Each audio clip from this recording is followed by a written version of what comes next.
Assalamualaikum warahmatullahi wabarakatuh. Jumpa lagi di channel Nara Sawiji Sang Pembudidaya Ikan. Jadi sekian lama ya sudah nggak bikin video lagi, sekarang muncul lagi karena ada kesibukan. Jadi untuk kesempatan kali ini saya harap para subscriberku tidak pada kabur. Yang belum subscribe silahkan di subscribe, yang sudah subscribe silahkan tonton video ini sampai habis ya. Jadi untuk pembahasan kali ini saya akan mengangkat topik, yaitu persamaan dari pertanian dan perikanan. Itu menurut saya dari segi proses atau esensinya itu hampir sama, mungkin mirip.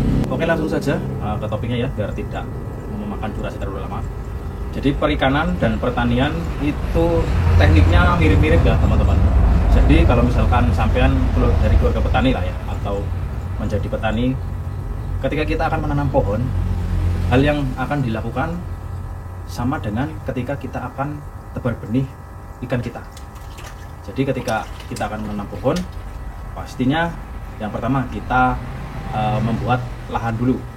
Ini sama dengan perikanan, yaitu membuat kolamnya dulu. Nah, ini sama kan, satu.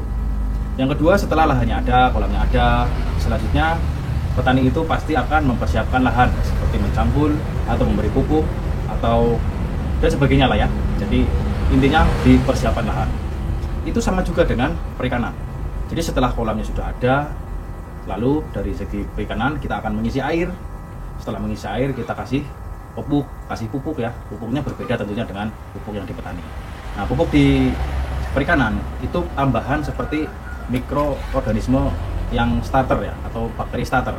Itu sama prinsipnya dengan petani itu sendiri. Petani itu mempersiapkan lahannya, dikasih pupuk supaya nanti ketika kita tebar bibit, nutrisi tanamannya sudah tersedia di tanah, atau tanahnya sudah kondusif dengan nanti perkembangan pohonnya. Itu sama persis seperti pada perikanan. Jadi kita bangun bakteri bagus, atau kita persiapkan air, kita buat airnya sekondusif mungkin agar ikan kita nanti nyaman. Bayangkan kalau misalkan kita langsung isi air, kita kan nggak tahu itu air seperti apa. Pastinya kan belum bagus untuk ikan. Jadi maka dari itu dari perikanan harus dikasih mikrobakteri atau bakteri starter untuk membangkitkan bakteri-bakteri baik yang ada di dalam kolam, supaya nanti syukur-syukur ikannya dapat nutrisi. Dan yang paling penting adalah nanti ketika ikannya buang kotoran atau buang fesesnya itu bisa diurai dengan baik oleh bakteri-bakteri itu sendiri. Itu dari segi persiapan. Nah, selanjutnya penanaman atau pembibitan itu sama juga. Misalkan kita mau tanam cabai lah kasarnya seperti itu, kita harus memperhitungkan kepadatan, memperhitungkan jarak yang baik, memperhitungkan pencahayaan. Itu sama persis dengan perikanan. Ketika kita tebar bibit apapun, ikan nila, lele, gurame, itu kita juga harus berpikir kepadatan tebarnya berapa, terus sinar mataharinya seperti apa, lingkungannya seperti apa. Itu sama persis dengan pertanian. Jadi pertanian juga ngukur kan, nggak mungkin tanam cabai itu jaraknya terlalu dekat, pasti ada jaraknya. Ini jarak idealnya sekian, misalkan 50 cm ke pohon yang satu ke pohon yang lain itu 50 cm atau berapalah misalkan, terserah. Tapi nggak mungkin rengket-rengket seperti itu. Nanti misalkan sampean tanam dengan jarak yang terlalu dekat, efeknya apa? Pasti pertumbuhannya akan terganggu, penyerapan nutrisinya akan berkurang. Itu sama dengan kita budidaya ikan. Tetap kita harus hitung kepadatan ikan. Nanti kalau misalkan kita pada tebar terlalu padat, efeknya apa? Tentu akan banyak penanganan. Contohnya penyerapan nutrisi akan lebih kurang. Terus kita harus sering lakukan perawatan, mungkin penambahan makanan atau segalanya lah. Itu sama dengan esensi dari pertanian itu sendiri. Nah, setelah tanam, tentu kita akan merawat.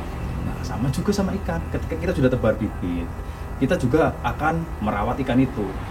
Perawatannya seperti apa? Nah, kalau misal ikan harus ganti, misalkan airnya sudah keruh atau airnya sudah jelek, bisa dikurangi airnya terus diisi yang baru, atau misalkan ditambah multivitamin, atau bisa ditambah dengan kayak yang lainnya yang supaya suplemen supaya pertumbuhannya bagus.